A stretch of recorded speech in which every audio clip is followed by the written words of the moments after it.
Hindi ako pwede magtagal, Desiree, ha? Bilisan lang natin. Sabihin mo lang sa akin kung ayaw mo. Huwag ka sumigaw. Baka marinig tayo. Hindi naman sa ayaw ko. Ayoko lang masira yung mga plano natin. Tandaan mo, ikaw ang may gusto pakasalan ko si Emilia, di ba? Para sa pera nila. Tiniis kong pakasalan mo yung halimaw na yun dahil kasalanan mo kung bakit tayo naghirap. Inubos mo ang pera ng pamilya mo kaya kanila itinakwil. Kaya nga, dito na nga tayo. Kaya konting tiis na lang. Bakit ako yung magtitiis? Pinakasalan mo na si Emilia kaya pwede mo na siyang patayin para mapunta na sa atin lahat ng to. Don't tell me na kukonsensya ka. Ano, hindi mo ba kayang pumatay? Hindi mo kaya?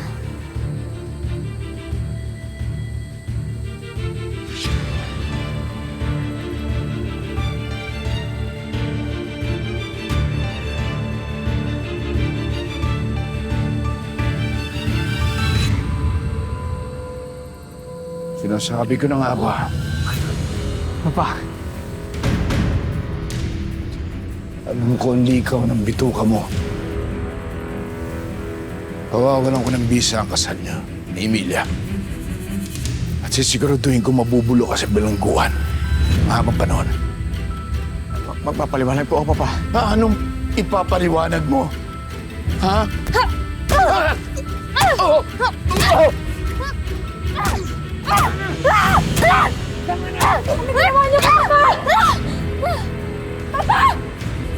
Tama ang Papa Gabriel, masama kang tao! At sino yung babaeng yan? Pakulong ko kayo! Emilia! Tawan mo ako! Huwag mo papakulan yung babaeng yan! Demonyo ka! Huwag mo papakulan! Tawan mo ako!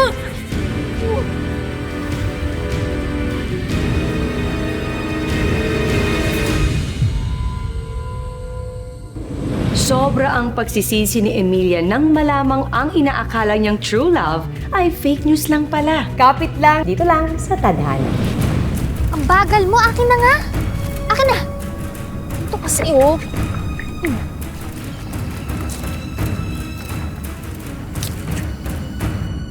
Asan yung lighter? Akin na. Yung lighter!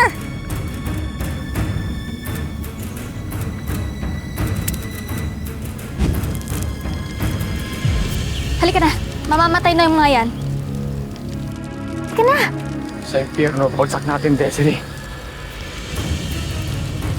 Pwes, bago tayo pumunta sa impyerno, magpakasaya muna tayo sa yaman. Halika na. Halika na!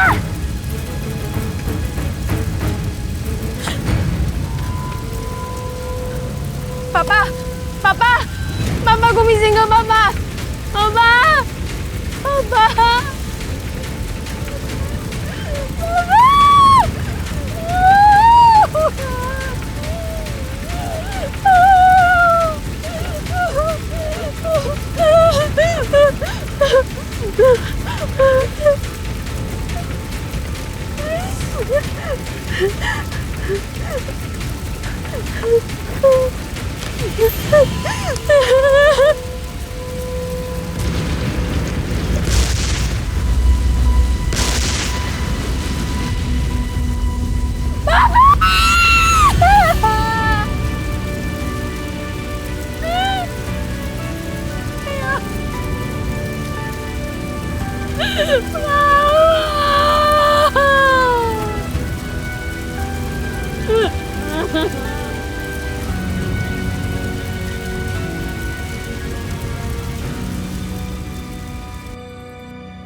Oh, Ano nang gagawin natin? ano nangyari dito? Sir, isang sunog na bangkay lang ho ang natagpuan namin sa loob ng kotse. Nasa driver's seat, malamang yun yung bangkay ni Mr. Isaiah Gonzalez. Hinahalugog pa namin ang buong vicinity para hanapin yung anak. Sigurado po kayo?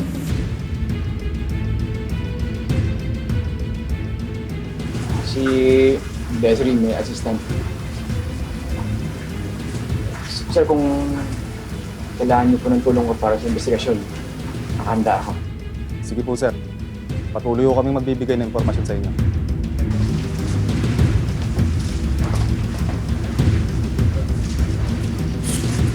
Ano nangyari na wala yung bangkay ni Emilia? Siguro nakataas bago sumabot sa sasakyan. Well, kailangan halugugin yung buong lugar. Baka mamaya makapagsumbong yun sa pulis.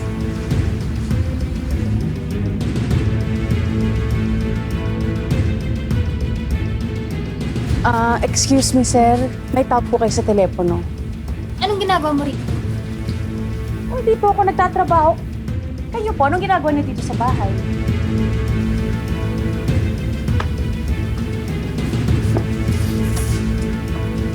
Ako yung assistant ni Gabriel.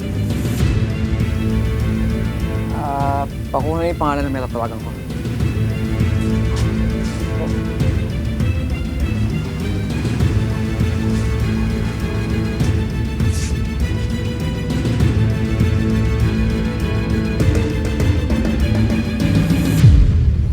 Kilala niyo yan? Sino mo may patay? Manang Vilma, di namin alam kung buhay pa ba siya.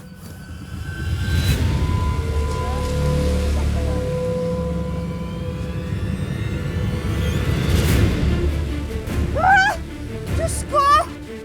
Hindi ako maaaring magkamali. Iisang nilalang lang ang kilala kong ganyan ang pagmumukha. Kilala mo siya, Manang Vilma? Oo, kilalang kilala.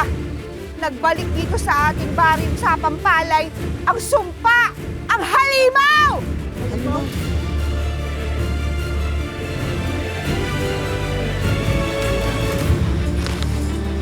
Sobra-sobra sa hinihingi mo. Siguraduhin mo mahahanap mo si Emilia. Buhay man siya o patay. Anong bahala? Siguraduhin mo, Hunter. Dahil utang mo sa akin ang buhay mo at ng pamilya mo. Kapag pumalpak ka dito, malilintikan ka sa akin.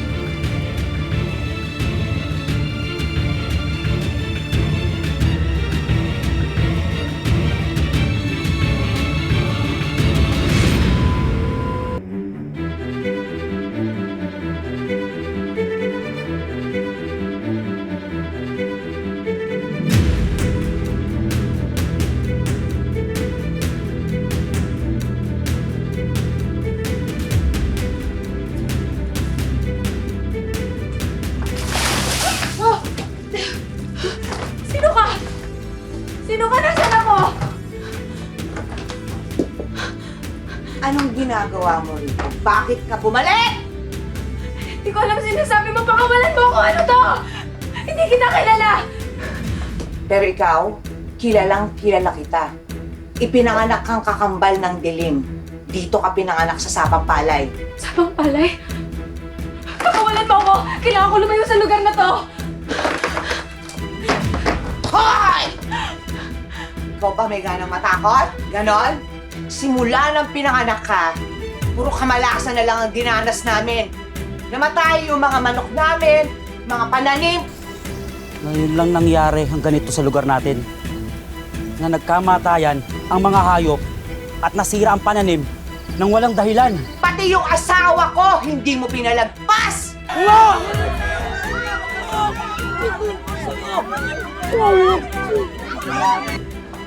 Kaya ba pinatay niyo rin yung nanay ko? Ano yung salo tayo? Pamatay ko yan! Oo! Ako ang pumatay sa nanay mo para hindi na tumami ang mga katulad mo!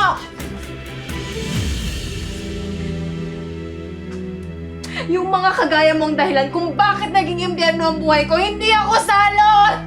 Oras na para pagbayaran mo ang lahat ng utang mo sa Baring Sapang Palay. Ang gagawin mo sa akin? Simula bukas, patutunayan mo sa akin na hindi ka salot. Pasisikatin mo ang Baring Sapang Palay. Ikaw ang kikilalaning babaeng bakulaw!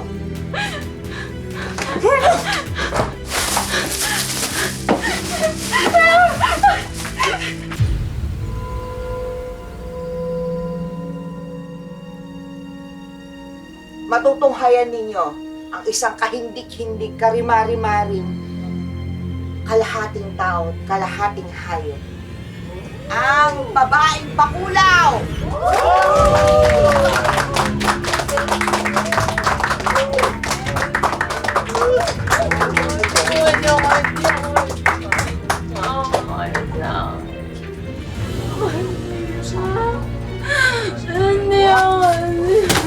Anak!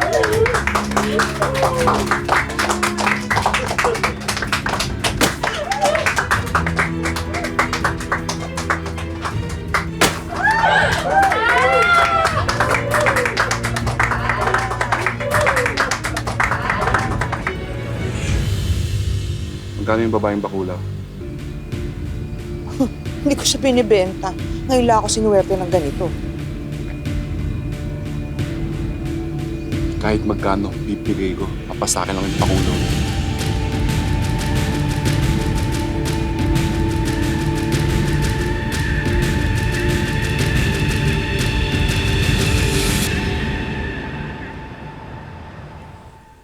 Mama, Papa, kunin niyo na lang din po ako. Wala na namang silbi yung buhay ko kung ganito ko tatuwin ang mundo.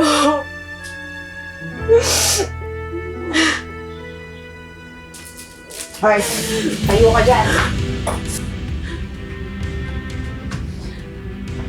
Hindi na ako susunod sa mga gusto mo. Patayin mo na lang ako, parang awa mo na. Patayin mo na lang ako. Paano kita papatayin? Wala kang silbi sa akin kung patay ka na. Sa'yo. Halika. Tayo. Tayo. Halika na. Tayo.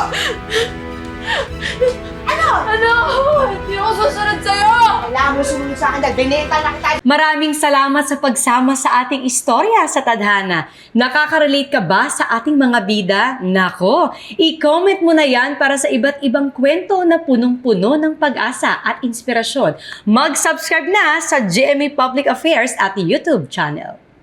I-click na rin ang bell button para lagi kang updated sa pinakabagong storya ng Tadhana.